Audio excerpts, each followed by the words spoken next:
everyone, it's Tina here, and today I want to welcome you to a bit of an overdue video, and that is the cycle of Ferrari Reef. So today I'm going to be chatting a little bit about the nitrogen cycle, how I cycled the tank, and why I cycled it in that way. So let's dive into it.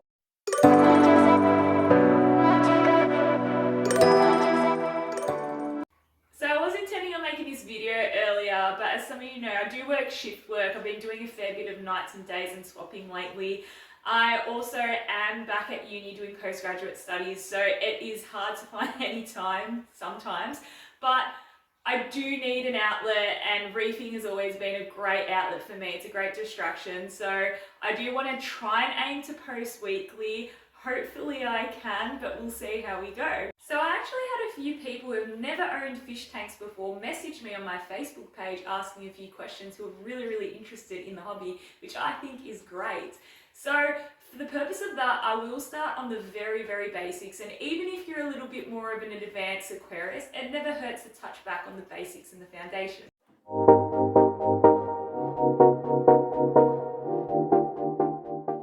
So what is the nitrogen cycle? In its most basic form, it is the conversion of ammonia into nitrite, nitrite into nitrate, and then into nitrogen gas. Now, this biological process doesn't just happen in our aquariums, in rivers, the ocean. It also happens in wastewater management plants and in soil with our plants. Now, why do we care about it in the aquarium? Well, if I was to get a whole bunch of fish and chuck it in here without a biological filtration, they would actually die. And that is because fish produce waste in the form of ammonia, and ammonia is toxic to life. So we need biological filtration to be able to convert it into a less toxic form, such as nitrites and nitrates. Essentially, you don't want nitrites in there though. So how do we do this? This is done through a cycle. A cycle is just basically a time period in which you let a new aquarium establish its own biological filtration. So how do we cycle? Well, there are three things that you need to kickstart the cycle. One is an ammonia source, two is bacteria, and three, and one of the most important, is bacterial huts, or places for your bacteria to actually colonize and populate. You can source ammonia straight from a bottle in ammonium chloride, or you can add some food like fish food or a rotting prawn. Everyone has their preference. Some people say it's better just to add ammonium chloride so you feed just the nutrifiers and not anything else. Others prefer the prawn method because it sort of releases ammonia at a more natural level. Rather than having a big spike up and down, it just slowly breaks it down and increases it, which is more natural. And with your bacteria, you can also get that in a variety of sources, predominantly bottled source. You can also get it from live rock if you use live rock, or from seeded media from another tank. I like to use a combination of those. Alright, so the ammonia source. So I added my ammonia source into the tank, added all my bottled bacteria, added media from my very well established nano, and started waiting to see that climb. I did not see that though. From day one, the test kit was a weird off-color, milky sort of color, which didn't really resemble anything on the chart, which I thought was a little bit odd, but thought, hey, I'll give it a little bit of time, and surely I'd see some ammonia start to slowly creep up. I actually didn't see that, which I thought was really strange. Now, I started getting a little bit nervous because I had added all my bottled bacteria into the tank. I know bacteria aren't like humans where they need to eat and they can survive in a bottle, but I don't know what degradation is like once you've added it to water, salt water, temperatures are up. I don't know if they die or not, so I was getting a little bit nervous. So luckily I have a friend who actually had a bottle of Dr. Tim's ammonium chloride. So I added a little bit of that, waited a bit, still nothing, which I thought was super strange. I thought, hey, I've got a reference in my garage that I can use and cross-check, and that's my nano tank, and I know there's not going to be any ammonia in that. So tested it, and the test kit was actually showing the same color as it was in here. So I just thought, nah, my test kit must be out. So I went to one of my locals, Deer Park Aquarium, tested it, and sure enough, I did have ammonia. And luckily, because I always stick to this, and that is, if I'm adding an additive to my tank, I never go over a quarter of the recommended dose as a first up. It is always easier to add more, test and add more, rather than you adding too much and then trying to solve that issue. So luckily, I only added less than a quarter. It was a very small amount, and the ammonia was actually at 1.6 ppm, which is slightly a little bit higher than I would have wanted. I wanted to keep it around the 1 so I could then slowly, ghost feed and get that ammonia sort of at a more steady level rather as a spike. But either way, ammonia source was in, so tank was officially starting. Cycle was officially starting. So my takeaway from that is never ever overdose. There's probably only a couple of additives I'm comfortable overdosing and say that it's fairly safe, and that is bacteria in certain situations and certain types. Never overdose. Always cross-check your test kits if you think something's wrong. If something doesn't feel right, cross-check it, get another source. It's always important because you don't want to stuff things up. So next up is bacteria. Now this is what the cycle is all about. It's essentially growing bacteria. You get your autotrophic nitrous ammonias that convert ammonia into nitrite, and then you get your nitrobacters that convert into nitrate. Now, with the relationship of bacteria and ammonia, you don't want to climb your ammonia too high. You want to keep it under 2 ppm, let's just shorten that right there. You don't want to get it much higher than that, because after that, around the 3 mark, it really stalls the cycle, and around the 4 mark, it really just kills your bacteria off. And that is because they cannot survive in very high ammonia concentrations. You're actually promoting a different type of bacteria. The ones that can grow in high ammonia concentrations are usually different species that are found in wastewater plants. Now, we're not interested in that. That's not going to sustain our aquatic life. So you want to keep it under 2 ppm. Now, if for some reason you run into the issue of ammonia or nitrite climbing too high and you're afraid that it's going to stall your cycle, do a water change, get those water levels back down, and you can replenish with a bit of bottled bacteria. Now, we've got your autotrophic bacteria and your heterotrophic bacteria. Now, I'm particularly interested at this stage in growing the autotrophic bacteria, so your Nitrosomonas and your Nitrobacter. Now, autotrophic basically means that they're able to synthesize their own food from inorganic compounds. And heterotrophic bacteria, on the other hand, require organic compounds to synthesize their own food. So it's the nitrophiles here that I'm sort of focused on growing at this stage. Now, the reason for that is it's said that heterotrophic bacteria are the types that replicate very quickly. So, when you bacterial dose and you see a bloom, this is generally your heterotrophic bacteria replicating quite quickly.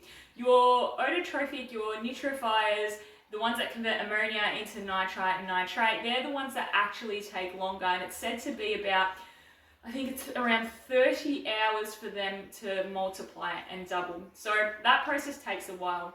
So I could have added other bacterial supplements that did have heterotrophic strains, but I wanted to just focus on the autotrophic strains, the slower growers at the start, to give them a head start and allow them to populate rather than being outcompeted by their heterotrophic bacteria.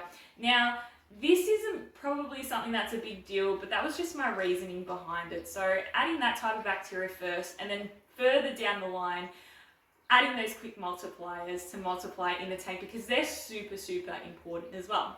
So the way I introduced bacteria into my tank was through a few different sources. One was I use media from my very well established nano tank. Now, if you're going to use media from another tank, you want it to be in there for at least 6 months, just to ensure that you have a healthy and diverse bacterial population. Now, that media's been in there for a very long time, years in fact. But I didn't add too much. It was really just a small bag to seed it, because I did move the nano and I didn't want to strip it away from too much media and cause issues in the holding tank. So a small bag, but it's better than nothing. I mainly relied on bottled bacteria. Now, I use a few different ones. So I use Dr. Tim's at the start, Dr. Tim's one and only for saltwater. And I use Two Little Fishies BioPronto, which was highly recommended to me by my LFS, Deer Park. And that stuff is said to have more of the also Nitrobacter as well as nitrous ammonium strains rather than just your ammonia converting to nitrite strains. So very, very quickly in the cycle, I actually saw a bit of nitrates in the cycle. So it was ammonia, and then you have that slow process of the ammonia being converted into nitrite, and any minute amount of nitrate that was in there looked to be converted very, very quickly into nitrates by this biopronto, which was really cool. I did also, halfway into the cycle, add a heap of Reef Revolution Pro Cycle A. So that again is a nitrifying bacterial strain, different strains obviously. I didn't really have rhyme or reason for adding the bacteria. I just knew I wanted to add a stack at the start, really get it populating in my media, in my rock, and then a few drops here and there, a few mils here and there as I went along the cycle. It wasn't particularly to any sort of timetable, but I did around halfway, like the 2-3 week mark, wanted to add more nitrifying bacteria and some more biopronto. So I did add a heap of Reef Revolution in that 2-3 week mark, and I did also add a heap more of biopronto in the tank. Now, I am a very, very patient person. I do not care about a quick cycle. I just wanted to have a proper cycle. I want to give my tank the time to really establish its biological filtration so it can support the marine life I'm going to be putting in there.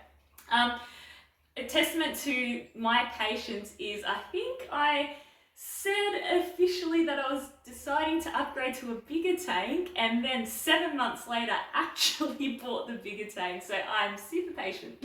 I don't mind waiting. So I'm happy to have a long cycle as long as it's a proper cycle. So for at least a month would be really, really cool. But again, it's my tank, it's going to do its own thing, and I'm just going to go with it.